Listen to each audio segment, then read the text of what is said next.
Oh, I'm Joey Smith with Texas Chrome BBQ. Here watching the So Smoking Gooder show. Did I say that right?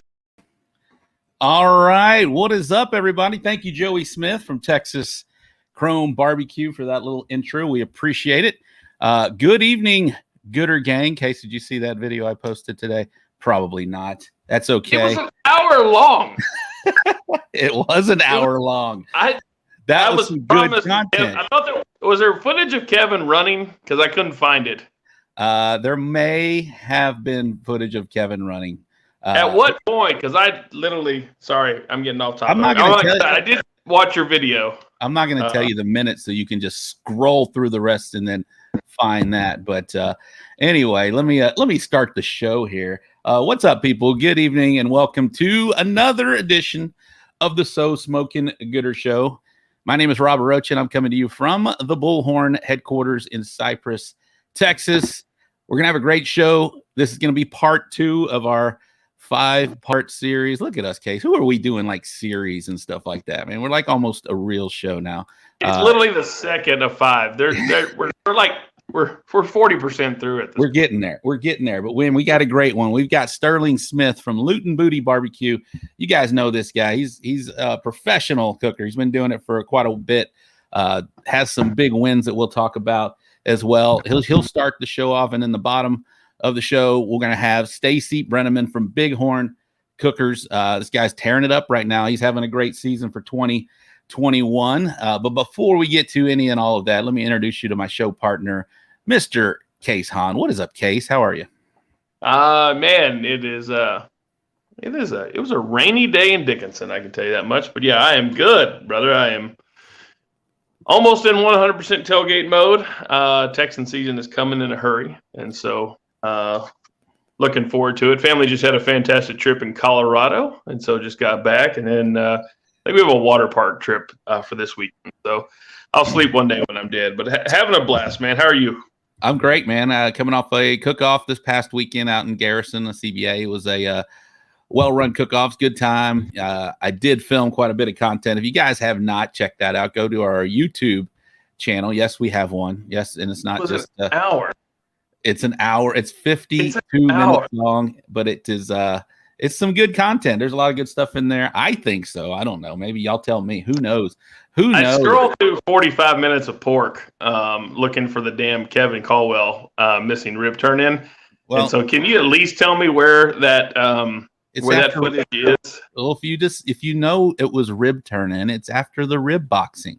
Hello. Well, there's like 40 minutes of pork content that I was like, why am I watching you with money muscles? Well, you know, hey, I'm trying to give them a little something. Hey, and I'm not the pork king by any means, but if y'all can pick something up out of that, by all means, please do. It's a learning program. That's what we try. So where is the Kevin Caldwell missing turn in? That's what I really wanted to watch today. Now, I'm not saying Kevin missed turn in, but Kevin missed turn in, and I was told there was video footage, and I'm just wondering. Chris Sutton, he saw it. It's there. Yeah. So guys, you do us a favor and share this thing. That'd be great. You know, we're going to have some good guests on. Like I said, this is part 2. We got a world champion, Smitty. He's going to be here from Lootin' Booty, of course. And I just mentioned Stacy. So make sure you guys are helping us out as we try to help you guys out. So Case, I see the big Texans thing. Are you ready? Are you going to go do a tailgate this weekend, or is it next weekend? Next weekend, but it's preseason, so I doubt I'll be tailgating. It's hot. Yeah, we used to say there was no preseason in tailgating, and then I realized how friggin' hot it is in preseason, and I'm like, this is stupid. So no preseason. September 12th, I think 12th. It's coming. Coming. It is that September 11th weekend. That's when I'll be in Alvin with Team Bighorn. That's going to be a good time. So on the way home, just swing by NRG. We'll be there, ready to go, baby. Undefeated. This is where we make our Super Bowl run. That's right. All right. Well, let's get our first guest on. Like I mentioned, I'll just bring him on right now. Such a nice guy. Sterling Smith. We'll just call him Smitty. How are you doing, Smitty? You doing all right, Bubba? I'm doing awesome, man. I'm excited that comps are coming back. The Royals back. We got the Jack Draw this year. World Food Championships happening. We're doing the KCBS World Invitational. It's about to be a busy next few months for me and some of my friends that we're competing with. So I'm excited. I'm ready to go. Hey, well, I appreciate you doing this. So I don't know if you gathered what we're doing here. We're trying to pair a seasoned KCBS / American Royal competitor vet along with a maybe somebody that's done 1, 2, or 3, or in Stacy's case, a few more than I thought to begin with. But how many? You've done the Royal quite a few times, haven't you? You're going, obviously, right? You're going to be a big Oh part of it. yeah, absolutely, Yeah. 100%. I try to go every year. 2014 was my first year, so it was the last year that my first year was the last year is at Kemper Arena. Oh, yeah, nice. Yeah, I love that, and that was an exciting year for me. And that year, that's my first year there.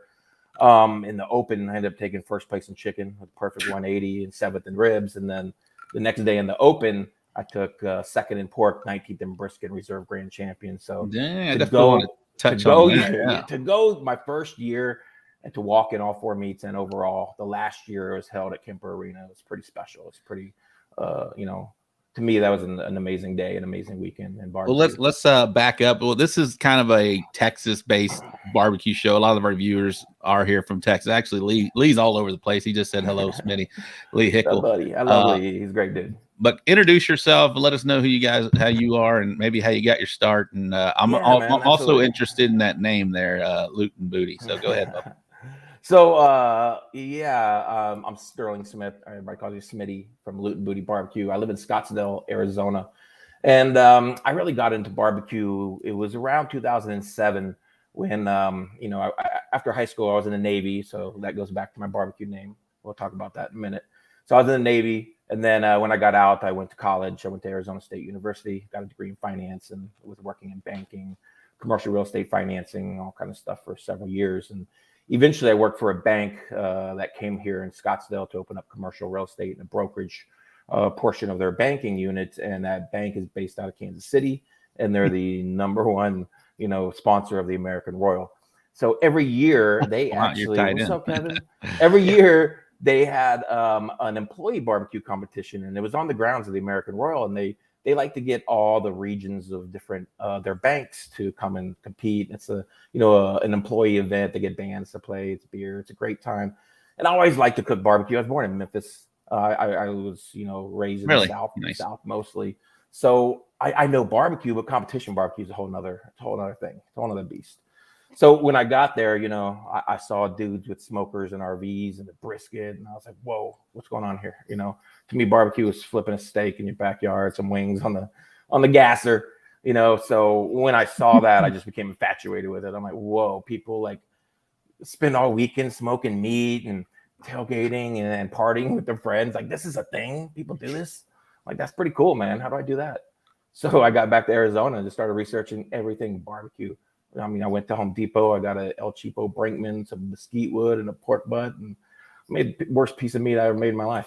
But, it was something I wanted to get better at. And eventually I started a barbecue team. And actually my first competition was in 2009. It was an IBCA competition at the Prescott Rodeo in Prescott, Arizona. And that was my very first comp. We came in pretty good. I started the team with a good buddy of mine.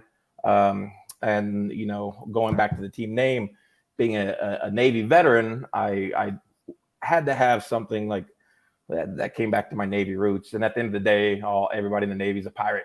So I had all these team names written out, and Luton Booty Barbecue just kind of stuck. And I had the logo. I wanted that pig skull and crossbones front and center. And then I just had a team name to go with it. And Luton Booty, we're out there competing for trophies and cash and all that. And to pirates, that's what that is. It's a Luton Booty. Go get it, man. So, I started that first competition, and it was an IBCA comp, and we come in as young guys. We got 2 calls in that comp, and we think we're badasses. And then the next comp, little did we know, about KCBS or any of the points race. Or, we don't know. We just wanted to cook some meat in the parking lot. And then it was a KCBS competition in Tempe, Arizona, and it was December of 2009, and it was like the last competition for the KCBS points race. So all the big name teams were out there. It was stacked, like I Smell Smoke and Pellet Envy, all these guys that are like, it was our second comp. We think we were cool coming in. We got Right. crushed that comp. We were just like, well, okay, that was like an eye opener. Like, we we need to get better because it was real deal. And so it snowballed from there. Eventually, got into my first grand championship, got into the Royal, and just like anything in life, the more you do, the better you get. Absolutely. And if you put enough heart, love, soul into it, you're gonna get something out. It's like a garden, water it, and it'll grow. That pig skull and bones logo is pretty cool, man. And it's I love seeing your little trailer with that on the back of it. It's pretty cool. It's definitely a logo that is stuck around for quite a bit, and now it's all over some rubs and stuff like that. So I understand you're full-time barbecue now, right? That's got to be a big step from being, like you said, a bank in the banking world, going to full-time barbecue. How'd you wind up doing that, and what made you jump that ledge, to do that and go full-time? Yeah, 100%, absolutely. Let's go back to the American Royal in 2014.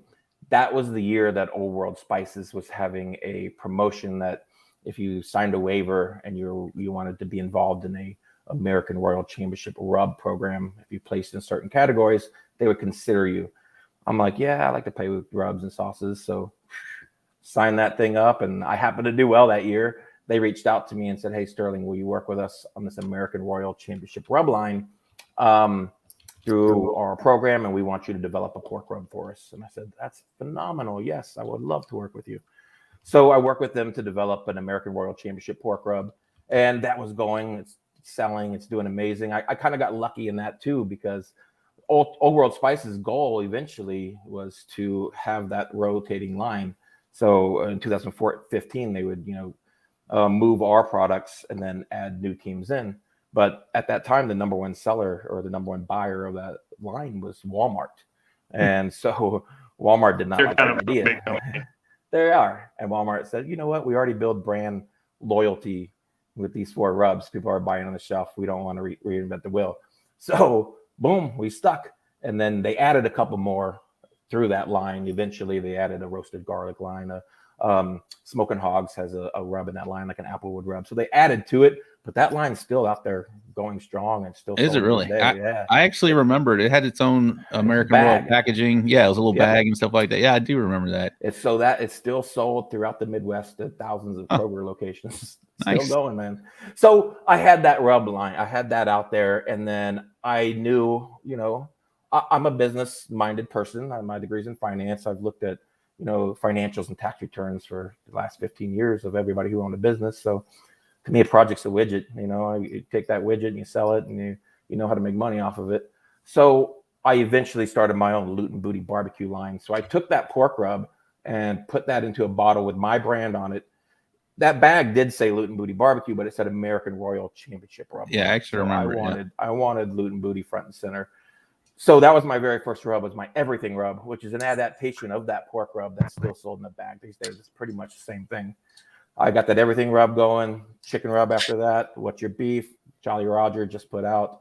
And then I work with Old World Spices for a line of pretzels as well. So it's just awesome to work with somebody like Old World Spices who has that kind of forethinking. They have customers that want certain things. So we work with them to fulfill that niche or that hole. And it's doing great right now. And they've been an amazing partner of mine. Yeah, Amy. That's our friend Amy, right? Oh, yeah, Amy. Yeah, Amy, her father started the company, and she's doing an amazing job running it. And they just put a press release out where they just purchased or have a partnership with Head Country right now. So traditionally, they were just dry rub co-packer. And now they're going to have the ability to do some sauce co-packing as well. But that's a little down the road. So I'm excited for that opportunity as well to work with them on sauces. But I took that business line and with Old World Spices, and it's been about 5 or 6 years now where I cut from banking totally. Wow. And it was, obviously commercial real estate banking, a great job, great benefits, 401k, the whole thing, medical. I got a family, I got a mortgage. I saw that royalty program happening. I also, before I quit my job at the bank, I lined up some stuff with Green Mountain Grills, which I work with to this day. So I'm a manufacturer's rep for them as well. I cover Colorado, Colorado and New Mexico. So all the dealers who bring it in, I'm your main man. I'm your point of contact. And then I also created the Green Mountain Grills Backyard Pitmaster classes, and I'm working on my 89th class. Oh, wow. At the end of this year that I've done over the last several years. So you're talking pellets. Case loves to talk pellets. Case, what you got for him, Bubba? You're being quiet over there. I guess no one told him about our agreement with RegTech that we wouldn't bring up anybody else. So We had I a was, just kind of listen to it today. I'm a fan of all things barbecue, including eating it. And today we were joking at work. I was talking to a vendor, and we were talking about Kansas City, and we were talking about traveling to the Carolinas and Memphis and Texas and Oregon barbecue. You know what state never came up in conversation today? Arizona. So what's the barbecue scene in Arizona? Was there a barbecue scene? Are you solely creating the barbecue scene? Because we tend to make fun of California on a regular basis. You're pretty damn close. Very close. I'm not saying uncomfortably close sometimes. But outside of Hondo, we give him a pass in California. But yeah. So walk us through what the barbecue scene in Arizona looks like, because I talk barbecue on a regular basis, not just competition, but I'm fat and chubby and I like to eat barbecue. So, so what am I missing? Am I missing the Arizona barbecue conversation? I think you are absolutely 100%. I mean, to me, it doesn't have that rich cultural barbecue history of like the South or Texas, which is known for. Arizona's in a mix of a lot of people from everywhere, so I think people bring whatever they had with them to Arizona and kind of just go from there. There is a couple amazing barbecue restaurants. If you've ever heard of Little Miss Barbecue, is actually one of the highest rated barbecue restaurants out there right now. And he's in Tempe, Arizona. He's got 2 locations here. And if you're ever in Arizona, you've got to go to Little Miss Barbecue. Check it out. It's phenomenal. He does Texas style, so obviously homage to Texas. But it's phenomenal barbecue. My buddy Phil the Grill, he's doing some amazing things with barbecue, not just barbecue. He's bringing soul food into it, his passion. He's bringing, various flavors from his past. So I think when you talk about Arizona barbecue, it's just a mixture of people from other areas bringing what they have and then making their own here. I think if you talk about my kind of style, I have a lot of Southwestern like spices and kick. If you taste my seasonings, a lot of them have a little back end kick. And I think that's my style of cooking, is a little heat. I want to bring a little pop to you. It's definitely Kansas City style. When I'm competing, I'm cooking for the judges. So, right. Obviously I need to dull that down and go Kansas City style and give them what they expect. But they're going to get a little me in it. They're going to get a little bit of heat, a little bit of back end kick, and a little bit of my style. But when it comes to what is Arizona a barbecue scene, I think there's several of us out here just doing well. Kyle Matuszewski from You're Behind Barbecue, he's I think top 2 or 3 in ancillaries right now in SCA. He's traveling the world. He's putting his mark on it. Me, Kyle, and Justin from Steel City Barbecue formed a team called YSB Barbecue, Your Steel Booty. It's all 3 of our names combined. It was going to be Loot Your City, but it was a little too early for that. So we were it's frowned upon currently. Exactly.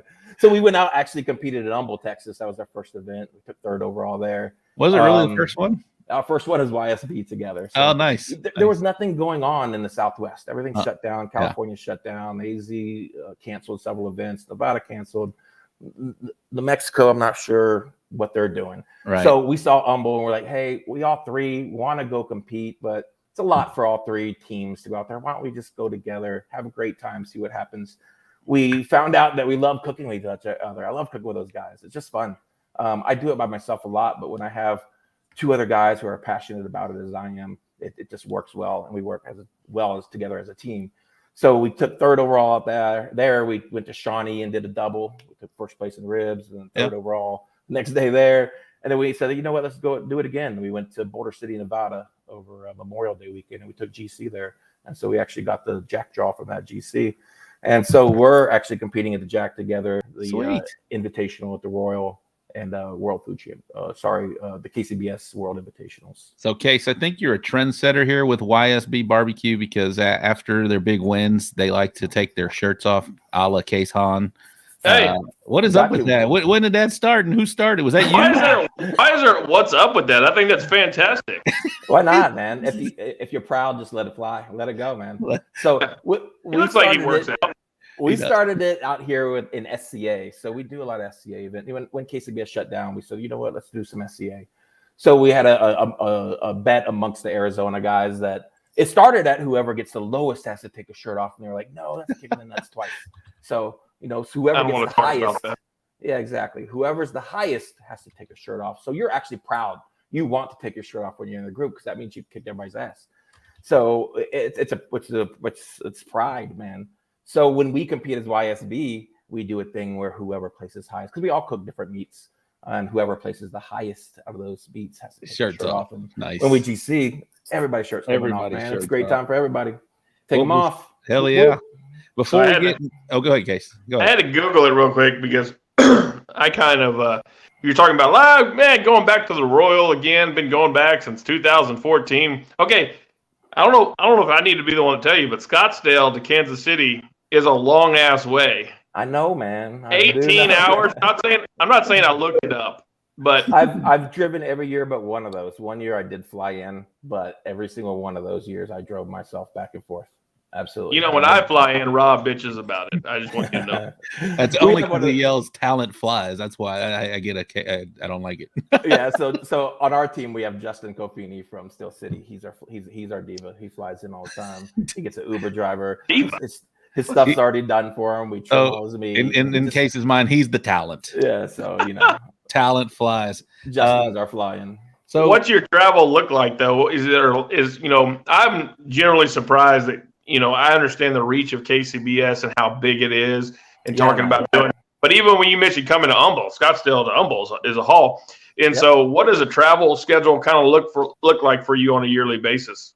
So it got kind of convoluted these last couple of years, obviously, the situation in COVID and all that. So, up until around 2016, maybe 2017, I was probably doing about 25, 26 competitions a year. And then I kind of switched into teaching mode. And that's kind of around the time that I quit my corporate job and wanted to focus on my line and my brand. So I went from, doing 25, 26 comps a year to 26 classes a year, flying everywhere, doing a class, flying in, using my product, working with GMG, flying back, booking another class. And to me, that's what I had to do at that time to grow my brand. I needed to put in that time. People don't know you if they don't know you. And, you can go to a barbecue store and behind you, there's everybody's rubs. There's a billion of them, and what sets this one apart from this one? A cool logo, a name, is it award winning, is it championship, whatever it may be. What's cool to me is I get to travel and pull my rub off that shelf and cook with it and put it in people's mouths. I mean, to me, that has power. That's when they get to taste it on a piece of meat, it's sold right then. And when you do it right for them and you give them knowledge, you give them love and tell them what barbecue is all about, then, that's a win-win for me. So I was doing classes a lot, and then 2020 hit, and I kind of refocused a little bit, and I wanted to get back more into competition. When I was doing 26 comps or classes a year, I was maybe doing 5, 6. When I told myself that I would do competitions if they fit my schedule. So I was on a teaching, that was grind. That's my grind, was teaching. So comps are going to come and go. They'll always be there. So in 2020, I wanted to refocus a little bit, get more back into cooking. So, I started getting back into it, getting the groove. To me, it's about knowledge. And if you're not learning, you're not growing. So, I researched a lot, took some classes, and got back into it. And this past year, I popped off 3 GCs with 3 different teams. Team GMG, YSB Barbecue, and Luton Booty Barbecue both have GCs. And I think it's just back to refocusing, doing the craft. To me, when I get in my trailer or I get under that pop-up tent and that turn-in clock goes, I get to practice my craft. I get to go in there. Everything's away. Everything out of your mind is gone. I get to just do my thing, practice the craft, do it right, cook it right, and make it right for the judges. And to me, that's what it's about, is getting it right. And when I can do it around my friends and family and people who love it as much as I do, it's just that much better. Nice. Yeah, Bill Purvis says you've been on fire. So is he, man. He's yeah. crushing. Oh man, yeah. We love us some Purvis over here, and I'll see him this weekend. So this weekend is the comp in Lubbock, Texas, the Raider Red. Red Raider meets. Yep. So I'm actually flying in for that. Friday is the Raider Red Rumble Throwdown, the ribeye throwdown. Me, Chris Chadwick, Richard Fergalicious, and then Robert Sierra are going to have a throwdown on Friday night, and then Saturday is the KCBS comp. So you may be closer to Lubbock than he is. Loving is out there. I know, man. I drove across Texas several times. I know. Yeah. Yeah, and you Yeah. talk about the drive to Kansas City. I've done the Jack twice, that drive, and I'll make it a third time this year, and that's Lynchburg, Tennessee. So that's keep going once you pass Kansas City. So you've had some big time successes. You've been to the Jack, Royal. You mentioned. We'll get to the Royal in just a second. Trust me, that's what this whole show is about. But you got a great story, and we appreciate you taking the time for sure. You had a question about how many comps you do, and you kind of mentioned it this year. You know, you're gonna focus again on that. You're tired of being the DBQ of GMG, right? Is that what you're saying? Not necessarily. I'm just messing with you. No, that's not even it. I think I've always been there. It's not a comeback. Not a comeback. Don't call it a comeback. Yeah, but I think I refocused. I Nice. refocused on what I wanted to do and what I wanted to accomplish. And like I said, put in the time, put in the work, and it'll come. And always educate yourself. I mean, if there's knowledge out there, take it. You know, there's so many awesome people doing barbecue classes. I have my own classes that I teach. Yeah. But I learn a lot from other people, and that's how you continue to learn. Is you don't just, or that's how you continue to get better. You don't just say, okay, this is it. There's always more. There's always something more you can learn. Absolutely. To your credit, I saw you in Humble, and I asked you about chicken, and you were just straight up, just boom. You just answered a quick question, and you were friendly as hell. And you know, you and I had talked a little bit prior to that, and but just for me coming up to you and you just telling me everything I needed to hear at that point was pretty cool. And I think that's why you're so loved out there, and you're approachable. Some of these guys out here, most of them are, but you know, some of them like yourself, you know, for a fact before you even go up to you, you're an approachable guy, and it shows right now, and it shows why you're out there on parking lots doing the same thing. Well, I appreciate that, man. Like I said, I love people come and talk to me, ask me a question. And the coolest thing I get was when people come up to me and say, hey man, I used your chicken rub and I won this award, or hey man, I used this recipe from a class and I got this whatever, or my family loved it. That's the coolest thing. Like, I mean, if I go back to my first day of cooking barbecue, I would have never thought I'd be out there and people coming up to me and saying, thank you for your help. And it means a lot. Yep. So American Royal, you mentioned your first one, 2014. Real quick though, tell us the difference in that first one at Kemper Arena to now. Because our first one was the very next year, 2015. At the Chief Stadium. You're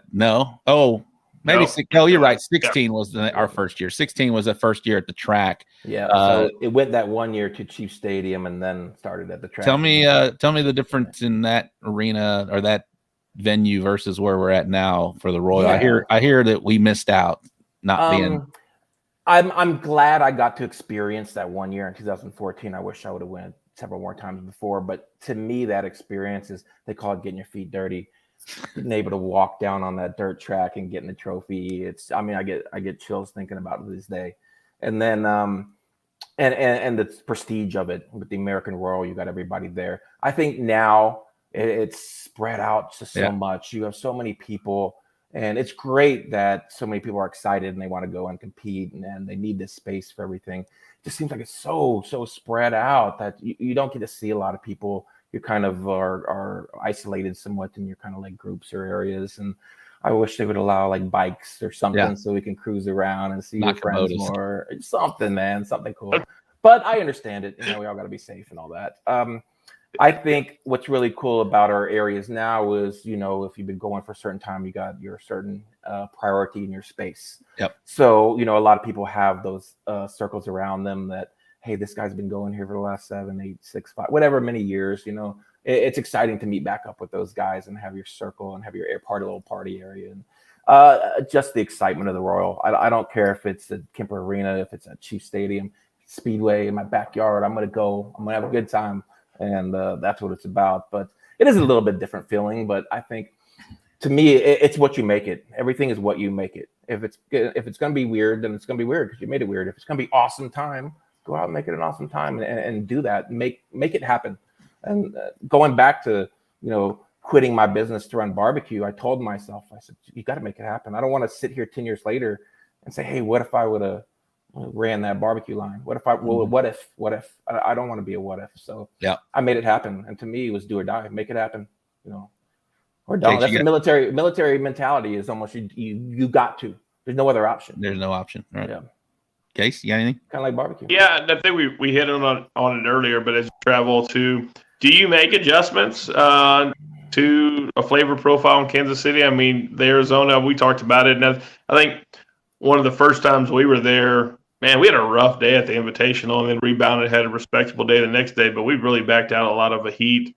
Yeah. Something that you, as you in your travels, is something that you make adjustment, or when I pull into Kansas City, this is the flavor profile I'm going to run. Some guys come in here and say, "Listen, I run my flavors." But if is there something that you know that, hey, when I pull into that speedway, there's some things that I'm just going to do differently. Yeah, absolutely, 100%. And I learned that quickly, and it was in the 2014 American Royal. My neighbors were from Kansas City, so the first day, there's 130 invitational teams from all over the world. I take first in chicken, seventh in ribs. My pork was like 100 and near the dead last, and my brisket was there as well. I gave them an Arizona pork and brisket, which is really light sauce. You want to taste the meat. So I'm still excited, but my neighbors were from Kansas City. I started talking to them. We started talking about the results, and they said, "Talk to me about what you do on pork and brisket." I just said, "I put a little light pressure sauce." They said, "Don't do that. Cover it in sauce." Yeah. They said, just put sauce all over it. One said to melt down some Skittles and put it over the money muscle. All these kind of crazy, take syrup and butter. And I was like, really? Are you kidding me? So you know what I did the next day? I poured sauce all over pork and brisket. I took second in pork, 19 in brisket, reserve brand champion. Wow, my goodness. So yeah, absolutely. I change. I do change. When I go somewhere like Kansas City, or I go northeast of Arizona, I sweeten it up a little bit. I think out here in Arizona, the judges do want a little bit of that back end kick a little bit more than Kansas City would. So I do exactly what I do. I just may sweeten my sauce up a little bit more, kick the spice down a tiny bit. But besides that, the program's the same. The tenderness is the same. But, it is what it is. Listen to the meat. It'll tell you what to do. Somewhere in Texas tonight, someone's in their underwear, like angry typing on their phone, salt and pepper. This guy doesn't know what he's talking about. There's a keyboard warrior out there right now in his holy underwear, pissed off that you said what you just said. I just like somewhere, if you're that guy, I just calm down. It's okay. And put it on your pork. I got another funny story. I trim a lot with scissors. It's just comfortable to me. And there's a picture of me like trimming ribs on scissors on the internet, and I was teaching a class in Illinois, and some guy reached out to the guy hosting the class and said, "You want me to pay $95 for a guy to show me how to use scissors?" I love it. I just love that stuff. There's always those people. I don't care. I'm doing what I do. You feeling like it? Do what you do. I like that. There's something else. Something else for you. Hey, do you remember your first trip? I mean, the planning and the thinking and maybe the anxiety going to the Royal versus where you are now. We're talking, 7 years later? Oh, yeah. So, so people that are going to the Royal for maybe their first or second time, it's the big lights, right? It's the big show for barbecue. You got Houston, you got Memphis, but you have the Royal and the Jack, right? And those two, for me, just seem to those are the granddaddies to win. They're special, right? Yeah, so absolutely. Going in our first time, I remember we were like, we brought all kinds of extra shit. We just loaded everything, and now we kind of streamline it. So talk about maybe that first, kind of. Talk about that first time, that first trip versus kind of what your level of preparedness is now. Yeah, 100%. First one, you don't even know what to expect. You have no idea. Obviously, I've done barbecue competitions. I know how barbecue competitions are set up. You're thinking of logistics. Where's everything at? You're there for 3 or 4 days. You're doing, if you're in the invitational, you're doing 2 comps. If you're doing the sides, you got 3 or 4 more turn-ins. There's sausage. There's turkey. I mean, at the end of the day, the weekend, you could be turning in a 14 or 15 different entries throughout the weekend. So to me, it's all about organization and planning. You always have to have a plan. I bring every comp I go, I got it written down. And, when I first started competing, I maybe had 4 notes, 4 notes of everything. It's compressed to about a page and a half, but still, as many as I do, I still have a timeline. I still keep myself on track, and I still run the game plan. And to me, it's having that information, being organized, running the game plan. Let's see. I would say at the end of the day, have fun. You know, it's a great time. Get to know your neighbors if you're new, because the neighbors are always great. Help you out if you need anything, if you miss anything. Don't worry about bringing everything. Just bring what you need, and a lot of booze definitely helps. That's always probably quadruple the amount of booze. That's a good tip. Because you can only, go out of that gate certain times. So that's a strong point right there. Quadruple the booze amount. Big tip from Sterling Smith. Yeah. I have fun at the end of the day. Like I said, meet your neighbors, have fun, enjoy the experience. At the end of the day, don't worry.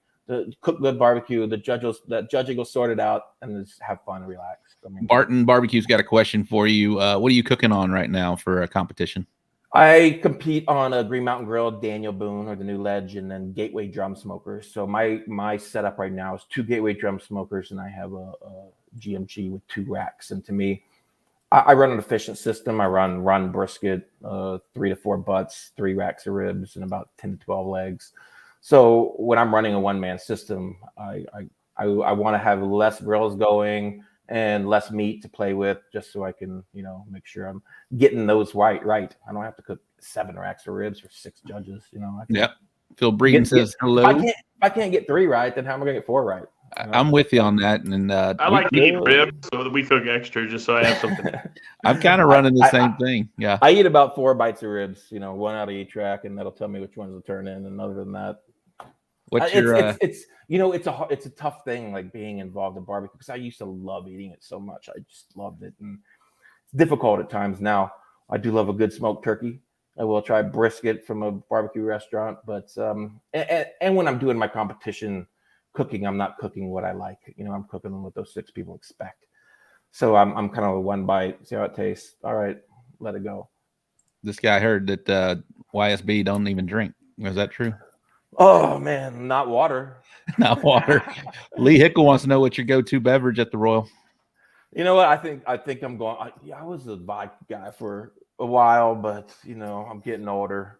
I need to keep it in check. So I think I'm gonna go with a Sessions kind of drinking beer all day kind of thing, kind of like a Coors Light kind of style. Because I could drink like 70 of those and still be able to be somewhat talk okay. A little bit. Yeah. So exactly. If somebody comes over and talks to me about chicken, I gotta be like, all right, yeah, don't give him some bullshit.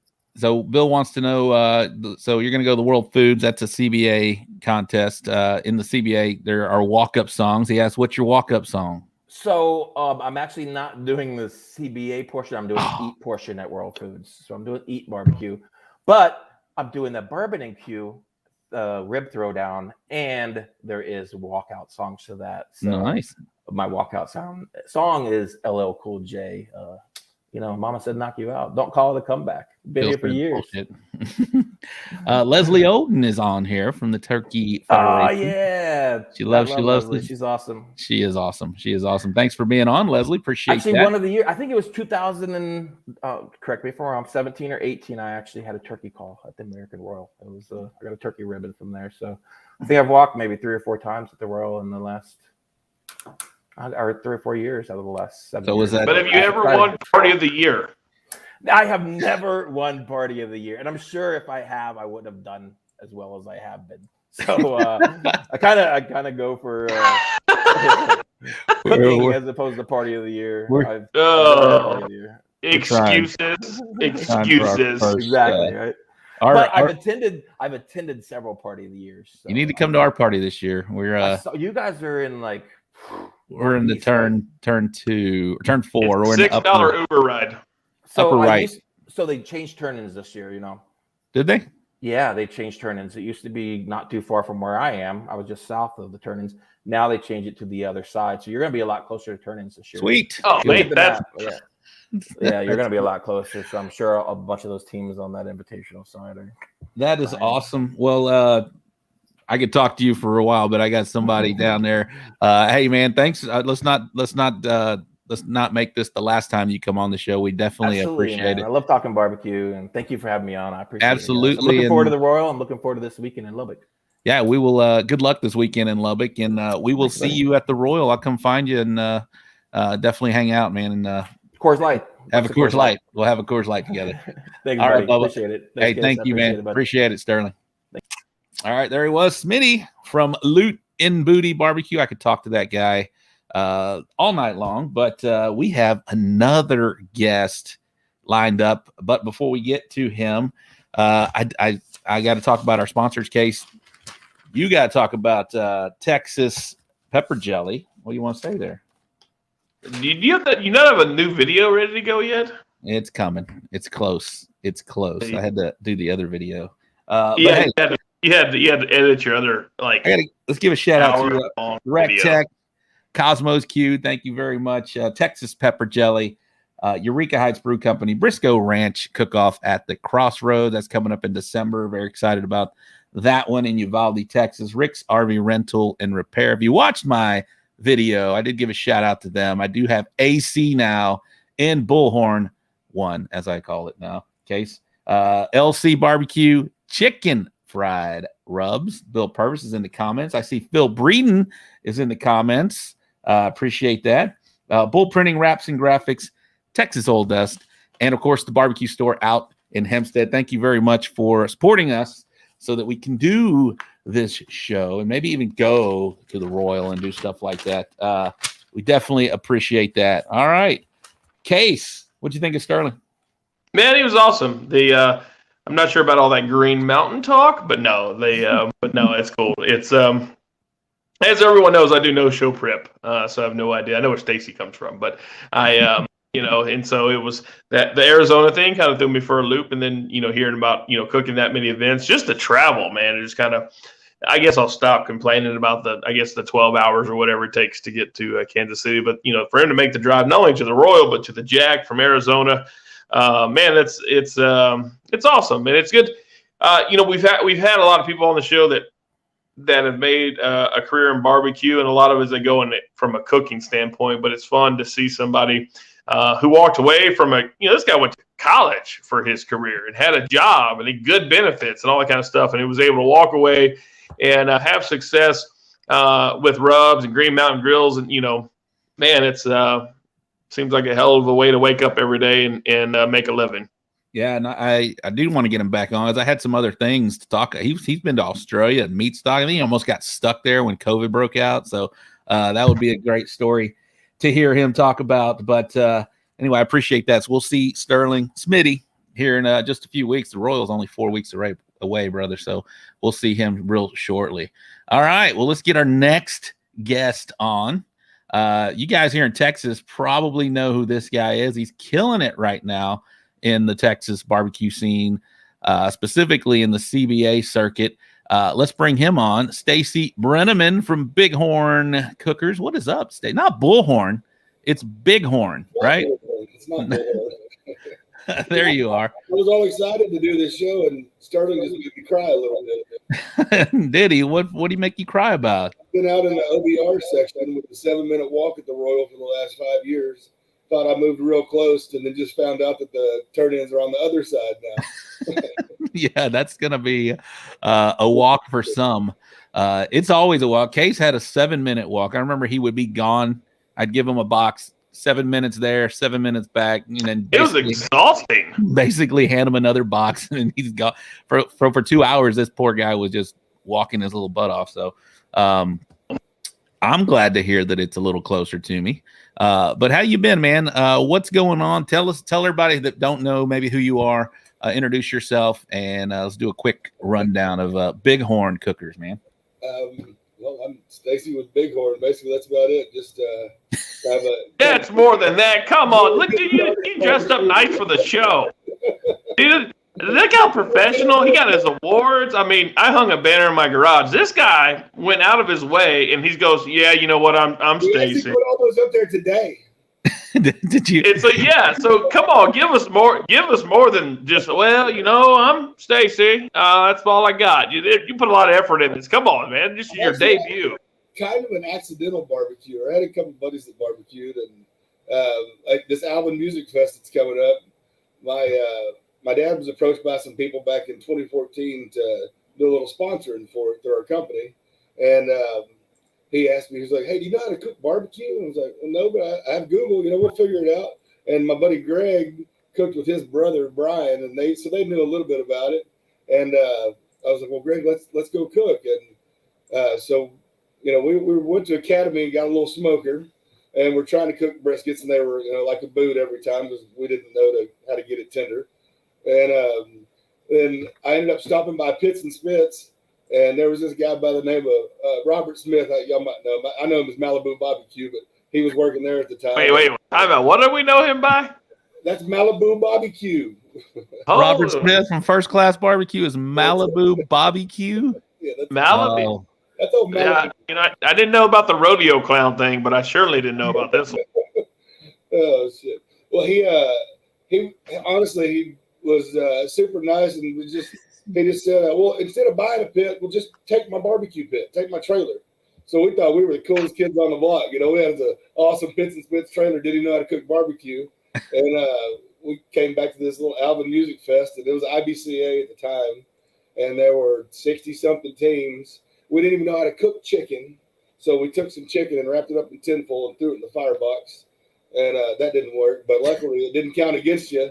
And with our brisket and ribs, we ended up getting the reserve grand out of 64 teams. So this kind of barbecue monster was born, and we started buying barbecue equipment, competing, and been running at it ever since. What year was that? I didn't catch that. That's 2014, March 2014. Nice. Very nice. So you have been to the Royal. Stacy stopped me on Monday. He's like, bro, I've been to the Royal a couple times. I was like, here since 2016. Your first year, I was my first year as well.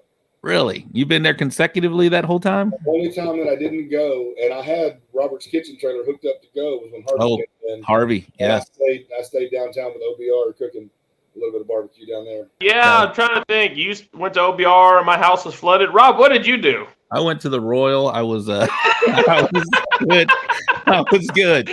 All good. I'm taking sheetrock out of the house, and Rob sends like, hey, you got to watch this link. And there's Rob talking about the hurricane with a news reporter in Kansas City. And I'm like, all of a sudden there's photos of my house. I'm like, wait, that ain't his house. That's my house. Yeah, we at the time. Well, I had I forget what KC news crew was there filming a Houston team coming up for the Royal. But hey, don't act like I went and did my part too. I was helping the community as well. But yeah, that was 2017. Yeah, Cases. I shared the picture of Cases that he sent me from his house. And they used that on the news clip. I'm watching the report going, that's my house. That's my trailer. Go ahead, Stacy. Oh, I was asking Case if he lived in Dickinson at that point. Oh, yeah. Yeah, I couldn't swim out and make it to the Royal that year, but Rob did. So, yeah.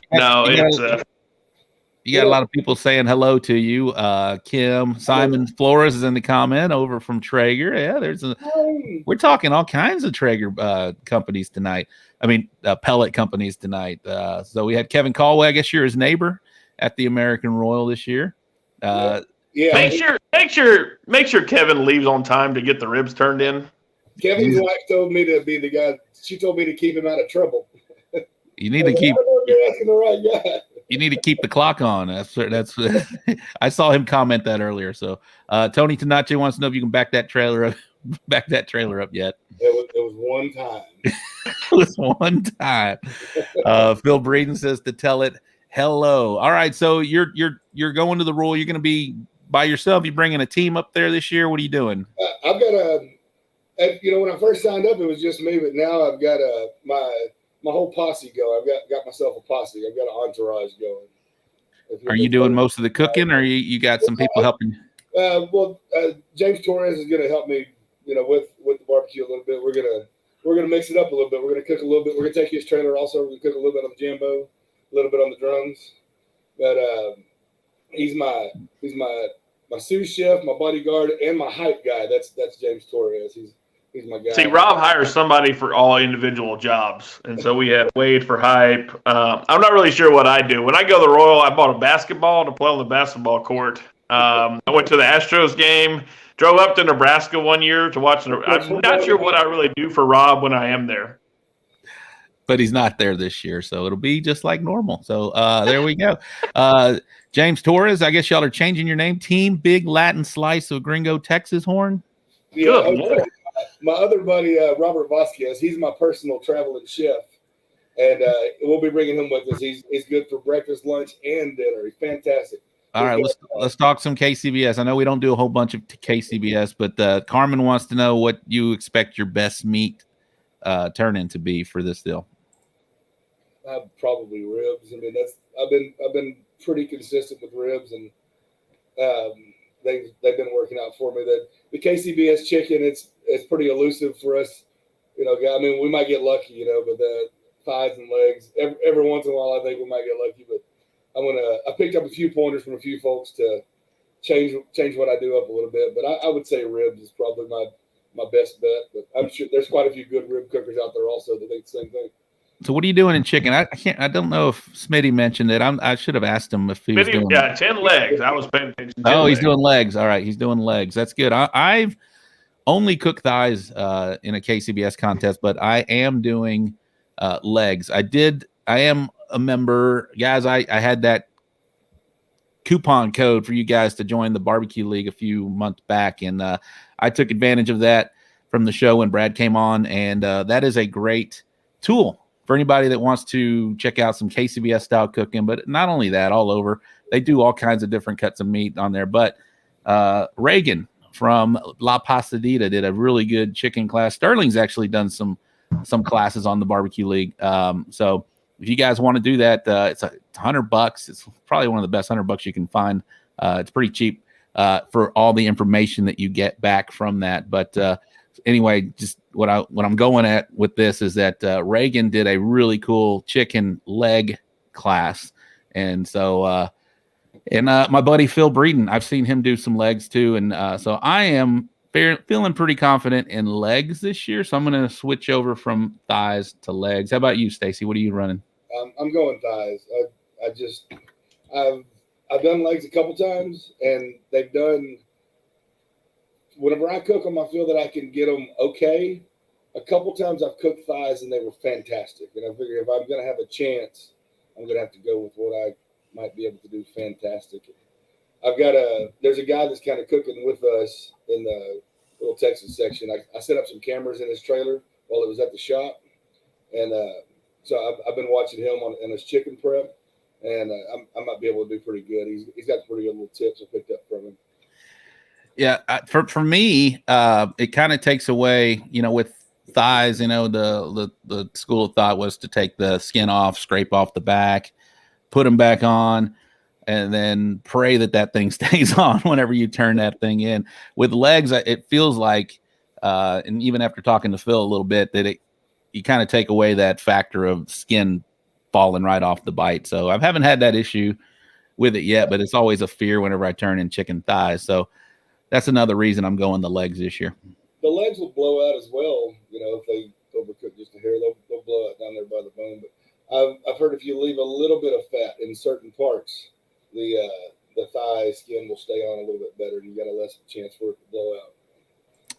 Carmen wants to know why thighs, Stacy. It's just you're comfortable with it. You kind of mentioned that a little bit.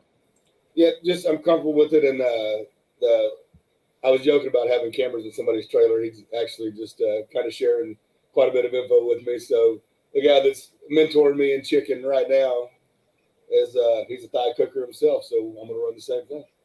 Well, there you go. There you go. Are you doing anything different than how you're cooking right here in Texas? Because you, like I mentioned earlier, you're killing it right now. You're doing very well in all four meats. But are you going to run the same? Case asked Smitty earlier the same question about flavor, changing it up a little bit. Are you thinking about doing that, or are you just going to kind of run with what you've been doing? I'd say pretty close to what I've been doing. I mean, in CBA, we've been kind of saucing everything pretty good as it is. I wouldn't think that in KCBS you'd put more sauce than what we're already putting sauce on this stuff. Because if you did, then it would just be basically sauce in a box. Yeah. We hit everything. Listen, Smitty just said dump the sauce in there, preferably Craig's. But Smitty just said just dump it in there. Does Craig's have a Skittle mix? Listen, I can't talk about trade secrets. We may or may not have something coming to the table. Lee Hickle asked does he have bottles?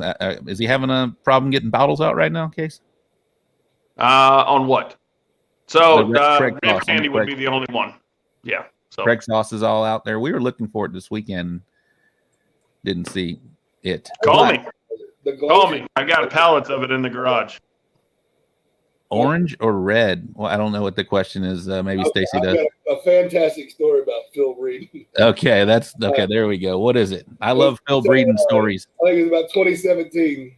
We made the journey down to Pleasanton. Me and Robert Smith. I mean, I'm gonna just call him Malibu. Yet. Me and Malibu, and I think Todd was with us, and we cruised down there, and it's like 10 o'clock in the morning when we get there. And we see Phil and Carmen. They're kind of standing by their trailer when we pull up. And you hear this whack. What the hell was that? We were getting pelted with Jello shots at 10 o'clock in the morning. And Phil's standing there and he says, red or orange? So you had to tell him what color you wanted. And Bobby was just like, red. So here comes a flying red Jello shot from 70 feet away in the window. And then he gets they were already a little tipsy, so he says red or orange, and so I just said 7, and he kind of froze. I caught him like a deer in the headlights. He didn't know what to do, so from then on, he hit me with red or orange, and I get him to sit there. He goes 7. Carmen was throwing them. She says that's awesome. She got a little arm on her, I guess. So I've heard a story twice. I think Rob, you've heard the story too. Stacey, were you involved in a little clock dilemma inside Robert Smith's trailer? Yeah, his clock was. Do you want to admit? Because I've heard the story from Robert twice. Rob's heard it. Do you want to come on here and publicly apologize to Robert for what you did to his clock? After I say that he's a liar, his clock was broken and I fixed it. All right, so tell the story. It's a great one. Yeah. He had this deal about making his clock 3 minutes ahead. 3 minutes ahead. You know, and I kind of knew that, but I really wasn't thinking. And I don't know what happened, but I looked up at the clock and I was like, that thing's fast. So I went ahead and fixed it for him. And it was brisket turned in at Shotgun Fred's. So he's thinking he leaves 3 minutes. Thinking he's got 3 minutes. He thought he had 3 minutes left. I'm walking back from turn in, and I looked at him. I'm like, Bobby, run. He looks at me. He's like, bullshit, what? Didn't know why. And when he came back, he just looked at me, and I was like, Bobby was like, I started to apologize. He was like, just get away from me. I don't want to talk to you right now. So he missed it. He wouldn't have anything to do with me for a little while. It took him a little while to get over it. I didn't know if we were going to be friends again, but he missed me too much, so he called me the next week, wanted to go cook again. So it took a week? It took a full week? It was probably like Tuesday. It normally takes Rob 72 hours before he calls me, but by then I've blown his phone up too many times, asking random questions. He finally has to come around and talk to me. I had to give him a little bit of space, though. He was pretty hot, though, and we went to awards, and I did pretty good. I think I got like a 4th in pork and 2nd in ribs, and it was back whenever all the KCBS guys used to come down to that Shotgun Fred's, and all that Robert would say to me is, if I didn't miss that brisket turn in, I probably would have won the whole thing. You know? Of course, that's the way it works. He would have gotten a 270 on it. Yeah, 270. So earlier, Smitty, his first time out, he RGC'd the Open. That's amazing to hear that story. But what's the Case and I were tickled last year. We finished 80th was our 2019. Yeah, that was the last time they had it. 80th place, which, sounds like shit. 80th place, that's way the hell down there, but it's really not when you're talking 500 teams plus. I know they're going to have more this year, but what's your best finish so far out there, Bo?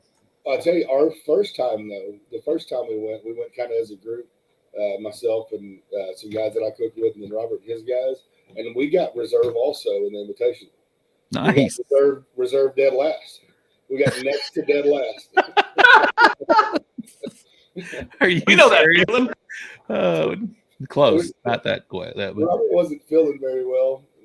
We didn't do too good, and Patrick Banks come walking up, and he said, "How in the hell are you going to get reserve dead last?" And I thought Bobby was going to kill him. Reserve dead last. I would have made a trophy for that, just to have somebody said it. And it was so disappointing. We thought we were onto something, and we absolutely weren't. But we got it all figured out a little bit now that we know a little bit about what we're doing. We did I think it was the year after Harvey. 18. We had in the open 4th in pork Nice. and 25th in ribs. I mean, the pork was like it was pretty awesome little box. I actually have a picture of it on the wall in the hallway of my office. I thought it's so pretty, but Awesome. That's a great. That's fun.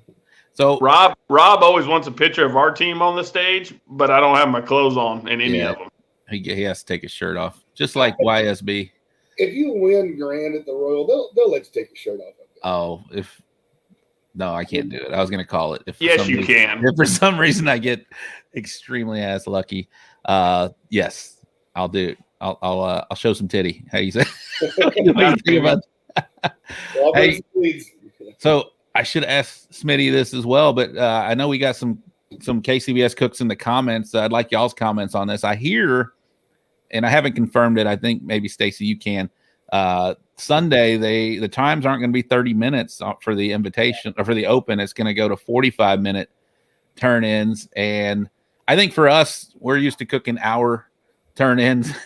Yeah, I did. I think we're used to cooking hour turn-ins in the CBA, and then the IBCA is even an hour and a half. So I think the speed up for us going with an hour to 45 minutes isn't going to be that bad. I think maybe it's harder to kind of slow your process down. I don't know. I wish I would ask Smitty that question. But if anybody's there that does a lot of KCBS, I know we have some in the comments, but do you think it's going to be easier or harder to slow your process down or speed it up for 15 minutes? So I ran that by both Phil and Bill about what they thought about, the going from 30 to 45 minutes, and both of them were pretty. The consensus was our food's already done and it's ready to go, so we'll just box it whenever the time comes. It's basically kind of the gist I got from them. And but CBA, kind of the same way. I mean, I know whenever at CBA, whenever I'm turning in chicken, everything else is, as soon as I turn in chicken, everything else is coming off and either getting cambroed or getting out to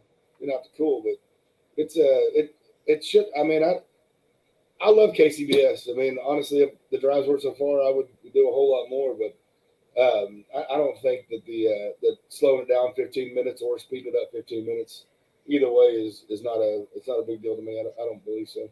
Phil and Manuel and Carmen, they all say they're doing a bunch of KCBS. They all say it's not going to be a big deal. Slowing it down is easier.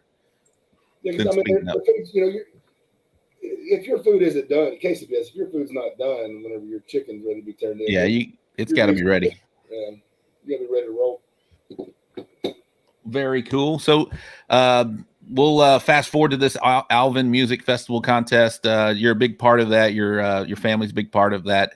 It's a CBA contest coming up September 11th, same weekend as Danny Dietz. Unfortunately, I'm not able to cook that weekend. To Danny Dietz, my wife is the event rep for this, so I'm going to be over there supporting that and be a part of Team Bighorn. Thank you for inviting me to be on that exclusive club. Run down who you got on your team and talk about this event. Talk about what style of event it is. I know it's a big festival, so tell me what I'm getting into here for that. It's a real big music festival. So it happens every year. It was the first cook-off I ever did, so it's near and dear to my heart, I guess. That I can hit a golf ball from my office, where the cook-off's held. So we like it quite a bit. The company sponsor is pretty good, and the guys, the two chairman and co-chairman are two of my real good buddies. Now I have breakfast with them, on the regular. But the Alvin Music Fest is I don't know if they started off centering around barbecue or music first. I didn't get in that early, but they always have really good bands, and they kind of do it where you come in, people start moving in Thursday or whatever, but Friday at 11 o'clock, they lock the gates and you're staying there all weekend partying. It's not, everybody's not bolting after the awards. We have a real good time and hang out. But me and Robert started cooking it together. I did it, by myself the first couple of years. And then after, I became friends with Robert after he, let me borrow his trailer. And we kind of fell in life with each other. He's my buddy. So he started cooking it with us, and him and all of his fellas. And then James Torres, last year was going to join us, and then I got talking with some other guys, and Phil and Bill Purvis, and I was like, hey, what are y'all doing? If y'all are going to come cooking anyways, because it's CBA, come cook with us. So we've already always had a pretty big little compound, and we just kind of all sort of cooked amongst each other. And we're cooking against everybody to cook off, but it was we kind of we did a little bit of trash talking between each other, but now that level is elevated a little bit. So it'll be I'm just regular Bighorn, and then we got Robert Smith, and then Carissa, who his wife, who's kind of been on fire just a little bit. She's been beating us all at pork here lately. She has. The only person who's not a traveling barbecue cook is my buddy Duffy. That he just loves barbecue so much, and he's cooked with us the last few years. And he said he wanted to cook, and I said, well, you know what? I'm not going to tell you that you're not going to cook. And he got second brisket last year, so I was like, well, come on back. And he's ready to roll. So he's ready to hang out with all the guys and pick up a few tips from everybody that's been cooking all over the place. But after him, there's James Torres, Adam Martinez is one of the Bighorn teams. Bill Purvis and let me get my list. Bill Purvis, Phil Breeden, of course Michelle's with Adam, and then you, Rob, you're Bighorn number 9. I want to be 7. Who's 7? Wait, you're 7? You might be 7. Gotta have some kind of lucky number in there. I feel like it was forgotten that 517 runs directly from Dickinson to Alvin. Like it's a relatively it's a short space. I'm just hearing these names, Stacy, and I'm just there's a road. I pull out of my house on 517 and go right to Alvin, pretty close. So Alvin doesn't have an airport for you to fly into. Yeah, no shit. Talent fly.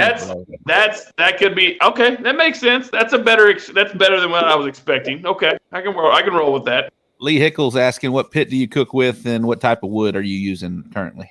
I've got a couple Gateway. I got my first Gateway back in 2015, and Bob used to tell me I was crazy.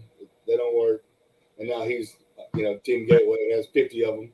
But I got my first. Is it 50? I thought it was 48. He might have 48. Because I stole 2. He let me take one home this weekend. I got to clean. Now he's down to 47.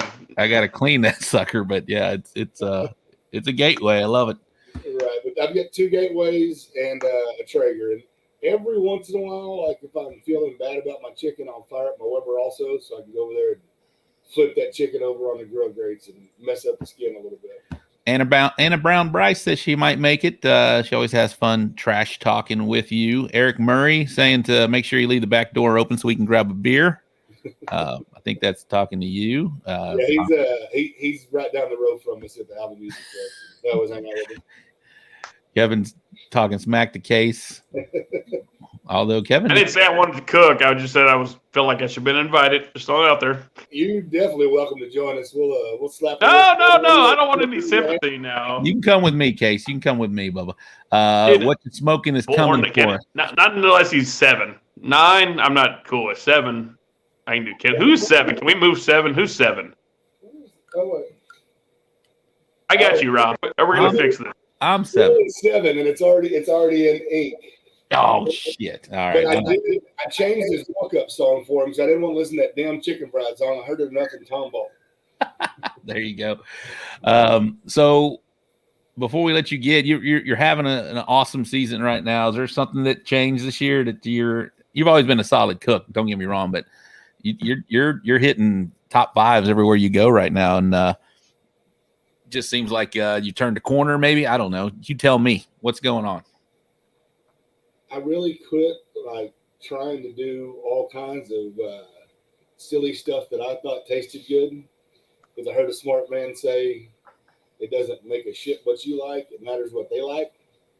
And I'm sure you know that wise man. I believe it was Fred Rhodes that was quoted saying that. Yep. And, I started working on the texture. Another thing, when smart people talk, I listen. I heard Darren Worth give an interview, and he said something along the lines of, give me salt, pepper, and ketchup, and I'll beat you 9 times out of 10 because of my texture. And so I started focusing on texture. So if it's the texture is good and it melts in your mouth, if your flavor is not something stupid that tastes bad, you're going to have a chance, I believe. So once you get your texture right, then you can sort of tinker with the flavors to give them a little bit more. And so that's what I focus on for the most part. And that way I haven't had to mess with anybody's clocks to tie their hands behind their backs here lately. I've just been beating them out right. There you go. That's some good advice, man. That's definitely for sure. If you weren't doing this was asked of me last night. I did my first ever. Someone interviewed me, Case. You believe that? Someone interviewed me last night. Nope. And they asked me, one of the guys in the comments asked, if I weren't doing barbecue, what would I be doing? What was your passion besides barbecue, Stace? We didn't do much. Like a lot of drinking, maybe a little bit of fishing. Just you're still doing all that. Yeah. Wait a minute. Like, yeah. This is in place of barbecue, so you'll just be drinking. You just won't be drinking over a pit. I don't even remember what I did before we started cooking barbecue. It's been like 7 years, so I don't know what we did really.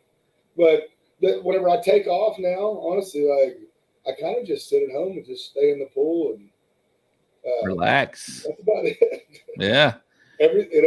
Whenever we cook stuff now, like at home, I've got grills and stuff there, but for the most part, if I can't cook in the oven, somebody else is cooking in it. There you go. It's called a Traeger. Well, that's what I said, an oven. Yeah. There you go. All right, Stacy. Well, you did I forget something you want to add? You want to give a shout out to anybody that is helping you along the way, or I can't wait for that Alvin Music Festival. I'm excited about that for sure. It'll be a fantastic time. I'm sure there's somebody that I forgot to mention, but they all know that I'm forgetful, but I still love them. So. All right, awesome. Well, good luck at the Royal. You had some good advice for some teams going up there. So that was awesome to have you on the show. Appreciate it. First time, won't make it a last time. And again, we'll be you'll see me with a camera in your face in a couple of weeks in Alvin for sure. So we'll see you then. I appreciate it, and we'll see you for sure in a month at the Royal. When I start speaking in cursive, you got to turn that camera on. You got it. Hey, I'll be right there with you, and that camera does go off at that point. That's for damn sure. Thank y'all for having me, though. I'm a fan of the show and always watched it. And I appreciate y'all having me on. Appreciate that, man. Thank you very much. Good evening. You too. All right, there he was, Stacy Breneman, Bighorn Cookers. I forgot to tell him the first time I saw Bighorn was at Kids Unlimited, which is going on this weekend in Pearland. I was like, Bighorn? Who is that? And people confuse us now. Well, not so much anymore, but back then, Bighorn, Bullhorn, all the same.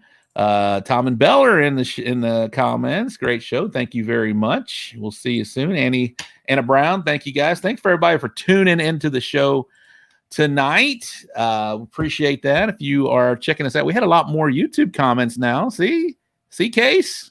You YouTubers. I'm a YouTuber. Maybe. Yeah, just in case we get banned. In case I get banned on Facebook, we have to be able to move over to YouTube. I don't know if I'm a YouTuber yet, but I did enjoy doing that video, and I hope you guys check it out. It's on YouTube right now. I posted that today. There's some good content in there. I even posted a little pork boxing deal. So if you guys are looking to learn more, so how far in this video do I have to go to miss? At what point does Kevin miss turn in? That's really, I didn't realize your video was 52 minutes today. Case, you have to watch, bro. You got to watch. He misses the rib turn in, and shout out to Kevin, was a great sport. I actually called him and said, hey, bro, of all the times that this is the very first time that I'm filming, my son was filming me walking up and I'm turning in my box, and I hear that there were 2 teams left, but I guess I was that second team. After it checked in, there was 1 team left. And then I was hearing that it was Kevin. And so I'm telling Eli, all right, it's one of my, you've heard me say this, it's one of my favorite things to do is, when I turn in, because I'm notorious for turning in not late, but like right on time. And so whenever I turn in, I always turn around and I like watching people run up to the deal, right? It's exciting. And so I fully expected Kevin to be right behind me, right? And so Eli's filming, and then I'm hearing, it's like 20 seconds, 15. I still don't see Kevin. And then all of a sudden he comes from behind this truck and he's hauling ass, just hauling, sprinting. And, Kevin, he wears flip-flops, and, those flip-flops come flying off. And unfortunately, he just, and to his credit, he posted. Who had to inform him that turn-in was late? Well, he knew as soon as the clock was right in his face. So was there a head judge or anybody he could protest to? You can't protest being late. You're late. You're late. I understand. But is there anybody he could plead his case to? No, there's not. I know what you're getting at, but there's not. You're late. You're late. And hats off. At the end of the day, it's you and I. We circle back at a different sanctioning body that. We were at a Lone Star event where we got pretty pissed off about late turn-ins, and so, but as bad as it is, and he had a fantastic cook, by the way, Kevin. I'm just poking fun at you. I know you're frustrated because I did see the results, and man, he did have excellent turn-ins. But yeah, hats off ultimately to it's I have always been the black and white rules guy, and it's not a fun thing to do, and for a guy who's actually put in a lot of investment into the organization. I heard somebody said his ribs were good, though. Not that we were talking about it earlier. So, but yeah. No, Kevin is a great cook, and I'm sure it was the right thing to do, but given the situation, we've seen it go other ways in other organizations. So hats off, to Kevin to deal with it, but then ultimately having to it was the right choice, and that's what these competitions are for. But yeah, just giving you a hard time, Kevin. No, and then like I said, to Kevin's credit, he's like, yeah, if you can't laugh at yourself, then who can you laugh at? So, but anyway, congratulations to Tiny E and Anna Brown Bryce, who's in the comments. She was the reserve grand champion. Tiny E was the grand champion. I did want to go over a couple events. Obviously, the Danny Dietz Memorial Classics coming up September 11th weekend, and that is held. It's in a different location. Case you shed on a little light on that. You know where it is? Yeah, so it's a Texas Renaissance Festival grounds is where that one's going to be held. So yeah, and they've got they still have some room. They got lots of teams are signed up for that event. That is September 11th, and that's the same weekend as the Alvin Music Festival that Stacy and I talked about, where I'll be. That's also September 11th in Alvin.